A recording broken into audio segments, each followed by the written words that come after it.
Hi hello. ശംഖുപുഷ്പം മരത്തിൽ പിടിക്കുമോ? മരത്തിൽ പിടിക്കുമെന്ന് പറഞ്ഞതിന് എനിക്ക് പണ്ട് പൊങ്കാല കിട്ടിയിട്ടുണ്ട് കേട്ടോ. അതെ, മരത്തിൽ പിടിക്കൂ എന്നുള്ളതാണ്. ഇത് കണ്ടോ, ഇതൊരു മരമാണ്.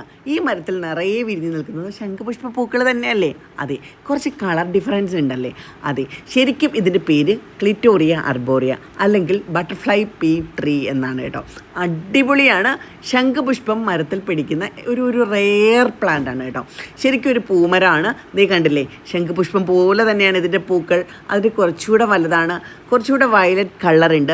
ഇത് മരത്തിലാണ് പിടിക്കുക. അതെ, നമ്മൾ തൈകൾ നട്ട് കഴിഞ്ഞാൽ 1.5 വർഷത്തിൽ തന്നെ പൂക്കൾ തന്നു തുടങ്ങുന്നതാണ് ശംഖുപുഷ്പമരം. നമ്മുടെ വീട്ടുമുറ്റത്തൊക്കെ അടിപൊളിയായിട്ട് വളർത്തിയെടുക്കാൻ പറ്റുന്ന ഒരു റയർ പ്ലാന്റ് ആണ് കേട്ടോ. അപ്പോൾ ഇതിൻ്റെ അടിപൊളി തൈകൾ നമുക്കിപ്പോൾ വിൽപ്പനയ്ക്കായിട്ട് റെഡിയാണ്. ആവശ്യക്കാർക്ക് വെബ്സൈറ്റ് വഴിയോ വാട്സപ്പ് വഴിയോ ഡയറക്റ്റോ പർച്ചേസ് ചെയ്യാൻ പറ്റുന്നതാണ്. അപ്പോൾ നമ്മുടെ ഔട്ട്ലെറ്റ് ഇവിടെ ട്രിവാൻഡ്രമാണ്. ട്രിവാൻഡ്രത്ത് കഴക്കൂട്ടത്തിനും കണിയാപുരത്തിനും ഇടയ്ക്ക് പുത്തൻതോപ്പ് ഗവൺമെൻറ് ഹോസ്പിറ്റൽ എന്നൊരു ഹോസ്പിറ്റലുണ്ട്. ആ ഹോസ്പിറ്റലിന് അടുത്തായിട്ടാണ് നമ്മുടെ ഔട്ട്ലെറ്റ് വരുന്നത്. അപ്പോൾ ഡയറക്റ്റ് വരുന്നവർ ഡയറക്റ്റ് വന്ന് തന്നെ കളക്ട് ചെയ്തോളൂ കേട്ടോ.